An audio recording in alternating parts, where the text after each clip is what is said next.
Regresamos con más de noticias Globovisión Internacionales. Estamos en vivo por la señal de Globovisión y hoy estamos hablando sobre el conflicto entre Rusia y Ucrania, la actualidad y esta etapa, sobre todo de la guerra, después de que se haya cumplido un año. Vamos a presentar a nuestro invitado especialista de la mañana de hoy. Se trata de José María Viñals, es director del Máster en Relaciones Internacionales del Instituto de Estudios Bursátiles de Madrid. Hola, muy buenos días y muy buenas tardes desde Madrid. Un gusto estar con ustedes. Gracias por acompañarnos, José María. Bueno, estamos viviendo un momento de tensiones entre Estados Unidos y Rusia con respecto a este dron estadounidense que fue derribado. ¿Es este el peor momento de las relaciones entre ambos países desde el inicio de la invasión o incluso antes? Bueno, es un momento de tensión inequívoca, porque por primera vez, pues, dos aeronaves rusa y norteamericana pues han tenido contacto sobre espacio aéreo internacional. Parecería que la aeronave rusa pues hubiera aproximado demasiado, ¿no?, al dron norteamericano y hubiera hecho algún tipo de avería o de privación de visión, y por lo tanto pues Estados Unidos decidió derribar su propio dron para que no cayera y no se pudiera hacer la ingeniería inversa. Bueno, es un hito más en lo que viene siendo el conflicto. Entendemos que no va a haber escalabilidad en lo que a este punto se refiere. Ambas aeronaves estaban en aguas internacionales, ambas aeronaves tenían derecho a estar ahí y ambas naves tenían también sus críticas, ¿no? Podían recibir críticas por estar ahí presentes. Lo que está claro es que Estados Unidos tiene presencia en la zona, que no ha negado nunca, tiene ojos por medio de estos aparatos, de estos drones, y esto es algo que a la Federación Rusa pues incomoda y hace lo posible para evitar que estas aeronaves sobrevuelen espacio aéreo próximo al conflicto o a la Federación Rusa. Bien, estimado José María, yo precisamente los investigadores de la ONU también han lanzado un nuevo informe en el que reiteran sus denuncias de crímenes de guerra en Ucrania y también han dicho que por ahora no hay indicios de que haya habido un genocidio. Sin embargo, continúan con las investigaciones. ¿Qué perspectivas hay en Europa sobre este tema y lo que se dice del peso judicial o jurídico más bien de estos hechos después de la guerra en Ucrania? Bueno, yo creo que como en todas las guerras ha habido malos comportamientos y ha habido violaciones de derechos humanos por ambos lados. Es la propia naturaleza de la guerra. Lo que sí que es ya una acusación muy fuerte y una acusación extremadamente grave es la acusación de genocidio, donde ahí sí que hay una parte sistemática y hay una parte organizativa, logística, premeditada, dolosa por parte de quien lo está llevando a cabo. Entonces, esos son ya acusaciones de enorme gravedad. En este sentido, las Naciones Unidas, como siempre le ha caracterizado, está teniendo una posición conservadora y una posición de recopilar pruebas para que en el caso de que hubiera habido algún tipo de comportamiento de este tipo se lleve a cabo.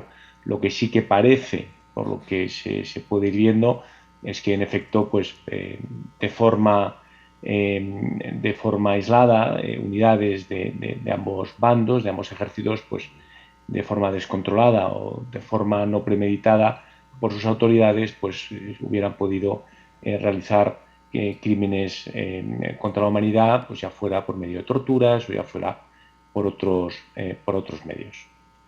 José María, y ahora el epicentro de este conflicto se centra o se registra ahora en Bakhmut, pero ¿cuál es realmente el valor estratégico que hay en esta ciudad o en este territorio, en esta región? Porque se dice que no hay o se cree que no hay ni siquiera un edificio intacto, por ejemplo, o tampoco hay una base militar. Entonces, ¿cuál es el valor estratégico que hay aquí? ¿Es un tema de un triunfo que necesita Rusia o es un puente territorial de alguna manera para seguir ganando territorio? Yo creo que hay un triple componente, ¿no? Por un lado, sí que es verdad que Bakhmut, por su ubicación geográfica, pues sería un paso adelante para el avance ruso en la zona del Donbass, pero es cierto también que no pilla desprevenido, que la caída de Bakhmut no pillaría desprevenido a las tropas ucranianas y que por lo tanto habrán puesto ya desde hace varios meses segundas, terceras, cuartas líneas de defensa para impedir la ofensiva y el avance ruso. Hay un segundo componente, más allá del meramente táctico o militar, un segundo componente que es el componente emocional. O sea, ambos, tanto en Rusia como en Ucrania, los gobiernos han puesto las cartas encima de la mesa por defender o por conquistar Bakhmut. Entonces, que caiga Bakhmut, que resista, es una cuestión de orgullo nacional y es un elemento de motivación hacia la tropa y hacia los ejércitos y un guiño a su opinión pública. Y en tercer lugar puede haber un tercer objetivo relacionado con los dos anteriores, que es el objetivo del desgaste. Por un lado, Rusia está trayendo a enormes contingentes ucranianos para defender la ciudad de Bakhmut y mantener la línea, con lo que ello supone de desgaste, y por otro lado los ucranianos están haciendo lo mismo con las tropas rusas. Por lo tanto, ambos ejércitos estarían yendo hacia un desgaste.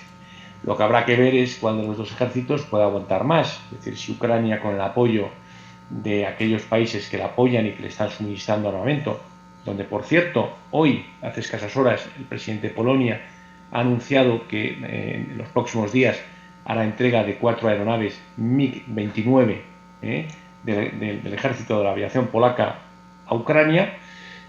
Pues si Ucrania, con esos apoyos materiales y los recursos humanos que tiene, puede aguantar ese desgaste, y por otro lado, si Rusia puede aguantar el mismo desgaste por su lado.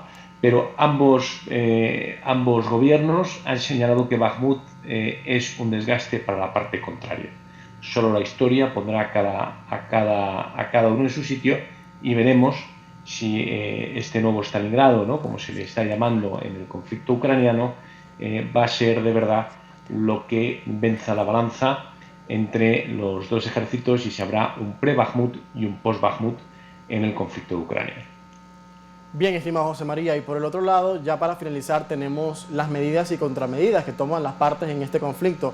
Están las sanciones europeas contra Rusia y precisamente sobre eso el presidente ruso se ha referido en las últimas horas, advirtiendo a algunos empresarios o a grandes consorcios en Rusia del peso que podrían tener más adelante las sanciones. ¿Cómo está afectando estas medidas a la economía rusa y principalmente al gobierno?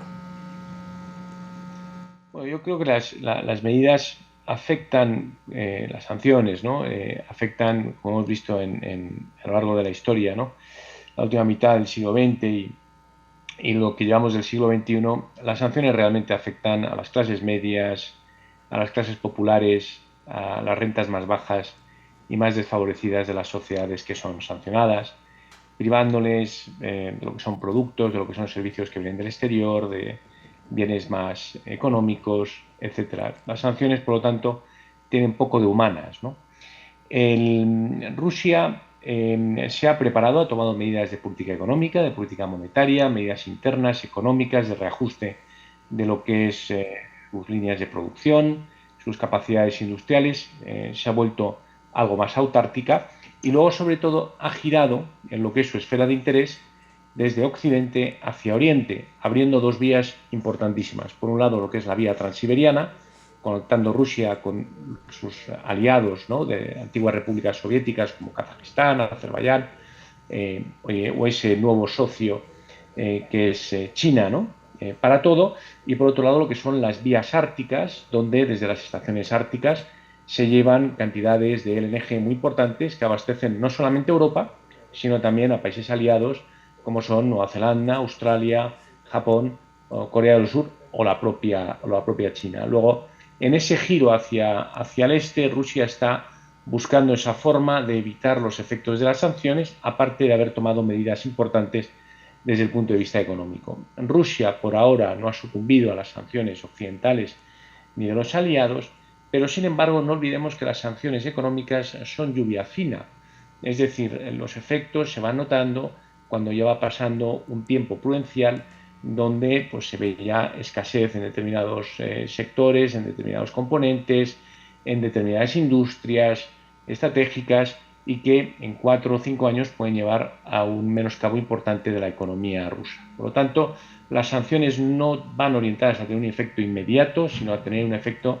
en el medio o largo plazo y van directamente contra la línea de flotación de cualquier sociedad, que son sus clases medias y sus clases populares. Gracias, José María, por acompañarnos hoy en Noticias Globovisión Internacionales. José María Viñals con nosotros, director del Máster en Relaciones Internacionales del Instituto de Estudios Bursátiles de Madrid.